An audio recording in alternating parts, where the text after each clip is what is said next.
समझते हैं कि किस प्रिंसिपल क्या है। तो किस मतलब होता है keep it simple stupid. Okay, इसका मतलब ही है keep it simple and stupid. तो जैसा कि नाम से ही समझ में आ रहा है कि अपने कोड को बहुत ही सिंपल और अननेसेसरी जो कॉम्प्लिसिटी होती है ना उसको अवॉइड करना है। Hello everyone, so welcome back to my channel. All right, तो अगर आपको कोडिंग और डिजाइन प्रिंसिपल समझनी है तो आज का वीडियो आपके लिए बहुत ज्यादा यूजफुल है। तो क्योंकि इस वीडियो में हम डिस्कस करने वाले हैं किस प्रिंसिपल और या अग्नि प्रिंसिपल्स के बारे में, और ये आपके कोड को क्लीन, सिंपल और मेंटेनेबल बनाएगा। ठीक है, तो in the last video we have understood the DRY principle and we have added the example as well for the drive principle, and we have understood well for we have understood example of the drive principles as well. Okay, तो यहाँ पे हम चलिए, जैसे कि हम जैसे developer जो होते हैं, अगर कोड नहीं सॉल्व होता है तो थोड़ा बहुत जुगाड़ से भी काम चल जाता है, लेकिन वो जुगाड़ जो होता है ना काफी दिन तक नहीं चलता, उसको काफी इसलिए हमें जो जावा में जो प्रिंसिपल्स बनाए गए हैं इसीलिए तो बनाए गए कि हम अपने कोड को अच्छे तरीके से मेंटेन करके रखें, तभी ये सारे प्रिंसिपल है। बट हम डेवलपर्स को फॉलो नहीं करते, जबकि हमें फॉलो करना चाहिए। हमें ड्राइव प्रिंसिपल, किस प्रिंसिपल, याग्नी प्रिंसिपल्स और भी जो प्रिंसिपल्स है, सॉलिड प्रिंसिपल भी हम समझेंगे लेकिन बाद में। बट आज की वीडियो में बस हम किस प्रिंसिपल और याग्नी प्रिंसिपल्स को समझेंगे। ओके, तो किस प्रिंसिपल का मतलब है keep it simple and keep it simple stupid. Okay, जैसे कि नाम से ही समझ में आ रहा है कि अपने कोड को सिंपल रखना है, अननेसेसरी कोड को अवॉइड करना है। ठीक है, तो प्रॉब्लम ये है कि कुछ डेवलपर्स होते हैं, हम जैसे टेकी जो होते हैं, वो हमारी हैबिट है हर प्रॉब्लम को ओवर इंजीनियर करना। ठीक है, ओवर इंजीनियर करते करते हम कोड को बहुत ज्यादा कॉम्प्लेक्स बना देते हैं। ठीक है, तो कॉम्प्लेक्स बना देते हैं तो इसकी वजह से हमारा कोड जो होता है काफी मैसी हो जाता है। तो प्रिंसिपल ये कहता है take a problem, just solve it simply. Okay, don't try to over engineer और show off your coding skills. तो यहाँ पे हम कुछ ज्यादा ही हम इंजीनियर्स मतलब अपनी इंजीनियरिंग दिखा देते हैं कोड पर, जो कि बहुत ज्यादा टफ है कोड को समझना। अगर इस तरीके से आप अपनी इंजीनियरिंग दिखाते हैं तो हमें कोड को जितना हो सके उतना हम सिंपल रखना है, और जिससे कोड काफी ज्यादा इजी, अंडरस्टैंडेबल हो और मेंटेन रहे कोड, जिससे हमारा कोड दिखने में मेसी ना लगे। ठीक है, तो हम चलिए एक एग्जांपल से समझते हैं कि किस तरीके से हम इसको हम यूज करेंगे। ठीक है, तो हमने ड्राई देखा था, अब इसके अंदर हम जो बनाएंगे वो एक पैकेज बनाते हैं। ठीक है, अब इसके अंदर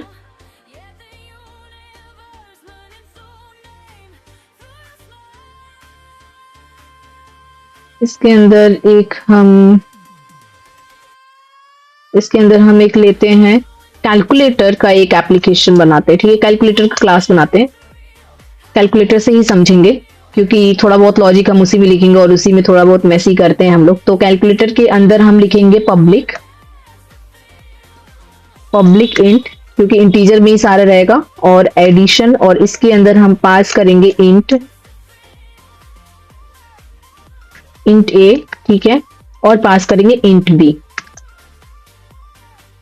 ये हम किस प्रिंसिपल समझ रहे हैं। ठीक है, और इसके अंदर हम एक लेंगे वेरिएबल सम का। ठीक है, सम इक्वल टू, अभी के लिए हम फिलहाल 0 रखते हैं। हम एडिशन करेंगे, बेसिकली कैलकुलेटर में क्या ही करते हैं, एडिशन, डिवीजन, मल्टीप्लिकेशन, यही सब करते हैं। ठीक है, अब इसके अंदर हम एक फॉर लूप चलाएंगे।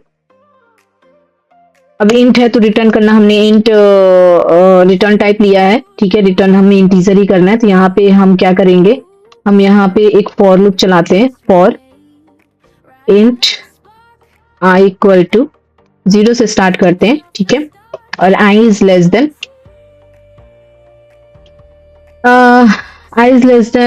1 करते हैं। ठीक है, और i प्लस प्लस, इसी तरीके से फॉर लूप लिखते हैं। हमने समझा था इसको। अब यहाँ पे हम क्या करेंगे, सम के अंदर a प्लस बी कर देंगे। ठीक है, ये कर लिया हमने। अब यहाँ पे हम क्या करेंगे, रिटर्न कर देंगे सम को, क्योंकि हम इंटीजर टाइप का किए हैं। ठीक है, ये सम रिटर्न हो गया। ओके, तो हमने यहाँ पे एक मेथड बनाया। ठीक है, ऐड नाम का, और उसके अंदर हमने फॉर लूप लगाया और 2 वेरिएबल्स को हमने ऐड कर दिया। अब यहाँ पे आप देखेंगे ना, हमने ये अननेसेसरी लूप बनाया हुआ है। क्यों बनाया है, तो हम किस प्रिंसिपल से समझते हैं किस तरीके से हम इसको अवॉइड कर सकते हैं। तो यहाँ पे हम चलो एक क्लास लेते हैं, क्लास कैलकुलेटर, और यहाँ पे इसका नाम रख देते हैं सिंपल, क्योंकि सिंपल ही कर रहे हैं कोड को। ठीक है, ओके। अब इसके अंदर हम क्या करेंगे, वही मेथड लेंगे, इसी को मेथड को हम कॉपी कर लेते हैं बेसिकली, ठीक है, थोड़ा सा इजी हो जाएगा। अब इसके अंदर हम क्या करेंगे, रिटर्न कर देंगे, कुछ नहीं करना है, रिटर्न a प्लस बी, ठीक है। हमने क्या किया, इसको लिया और एडिशन को लिया और इसके अंदर हम रिटर्न कर दिए a प्लस बी को। हम अननेसेसरी लूप चला रहे थे ना, तो ये हमारा एक तरीके से कॉम्प्लेक्स कोड हो गया, बट आप यहाँ देख सकते हैं कितना सिंपल तरीके से हमने a प्लस बी को रिटर्न करा दिया और ये फिर रिटर्न होके वहां पे प्रिंट हो जाएगा आपकी जो भी a की वैल्यू होगी, ठीक है। अब चलिए यहाँ पे एक मेन मेथड से देखते हैं कि कैसे किस तरीके से ये काफी कोड काफी ज्यादा सिंपल हो गया। अब यहाँ पे क्लास बनाएंगे, क्लास मेन, ठीक है।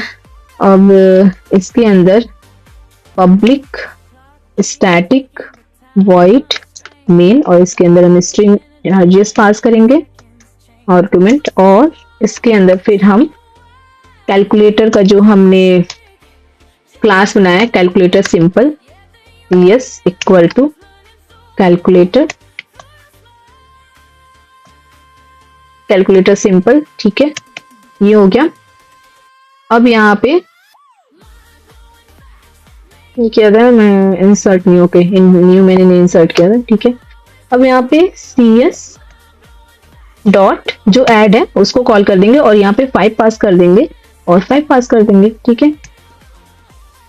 इसको स्टैटिक बनाना पड़ेगा क्योंकि हम यहाँ पे स्टैटिक मेथड के अंदर इसको लिख रहे हैं, तो you have to make it static.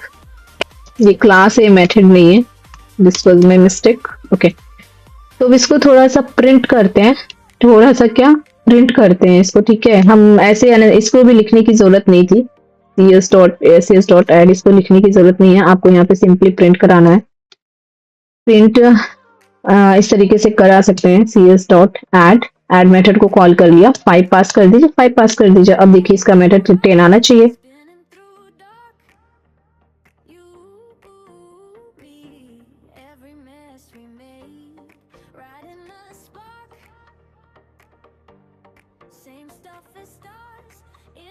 ठीक है। एक मेन क्लास यहाँ पे हम मेन क्लास बना दिए हैं, ठीक है। इसको फिर से अब यहाँ पे हम इसको रन करते हैं, रन करने के बाद आप देखेंगे इसकी जो वैल्यू आएगी 10 आ गई, ठीक है। तो यहाँ पे हमने क्या किया है, इसको जो लिखा है वो अननेसेसरी कोड ही तो है, तो हमने एक अननेसेसरी कोड लिखा हुआ है जो कि सही नहीं है। तो जो किस प्रिंसिपल का मेन गोल है कि code easy to read and maintain हो, ओवर इंजीनियरिंग बग्स और कॉम्प्लेक्सिटी काफी ज्यादा बढ़ जाती है और टीम के लिए मेंटेन करना काफी ज्यादा मुश्किल हो जाता है, इसलिए आप कोड को जितना सिंपल रह सके उतना सिंपल रखिए जिससे अदर डेवलपर भी उस कोड को अच्छे से समझ सके, ठीक है। अगर आप सिंपल अप्रोच फॉलो करते हो तो फ्यूचर मॉडिफिकेशन काफी ज्यादा ईजी हो जाता है कोड के लिए और अदर डेवलपर्स के लिए भी। अगर आप बहुत अपर लेवल पे है तो इससे आपको कोड को हमेशा ऑप्टिमाइज रखना चाहिए और आपको डॉक्यूमेंटेशन वगैरह भी क्रिएट करना चाहिए। तो हमने किस प्रिंसिपल को समझ लिया, अब हम समझते हैं याग्नि प्रिंसिपल्स क्या होता है। तो याग्नि में तो you aren't gonna need it, यानी कि आप फ्यूचर के लिए अननेसेसरी फीचर डेवलप मत करो। जैसे कि मान लो अभी आप कोड लिख रहे हो तो आपको आगे की चीजें नहीं पता है, तो अननेसेसरी कोड अभी से मत डेवलप करो, अभी से मत लिखो, इससे लाइन ऑफ कोड काफी ज्यादा बढ़ जाता है। तो याग्नि प्रिंसिपल यही कहता है कि आप फ्यूचर के लिए अननेसेसरी फीचर डेवलप नहीं करना है, ठीक है। तो सपोज आप अपनी एक एग्जांपल से समझते हैं कि सपोज आप अपने स्टार्टअप के लिए SaaS प्रोडक्ट बना रहे हो, ठीक है। SaaS प्रोडक्ट क्या होता है, ठीक है, मैं अगली वीडियो में बताऊंगी। मैं अभी के लिए समझते हैं कि एक SaaS एक प्रोडक्ट ही बना रहे हो, तो क्या आपको पहले दिन या पहले सालों में मिलियंस यूजर के लिए ऑप्टिमाइज करना जरूरी है। जैसे कि मान लो आपने एक प्रोडक्ट बनाया या प्रोजेक्ट बनाया तो आपको 10 यूजर्स के लिए या 20 यूजर्स के लिए ऐसे इस तरीके से अपने प्रोडक्ट को मेंटेन करना चाहिए। जैसे कि मान लो मैं ही एक एप्लीकेशन बना रही हूँ तो उसको अभी हम 100 यूजर्स पे टेस्ट करेंगे, उसके बाद से हम उसको डेवलप करने की कोशिश करेंगे, ठीक है। तो ये 1000 10,000 10 मिलियंस के लिए ऑप्टिमाइज करना जरूरी नहीं है।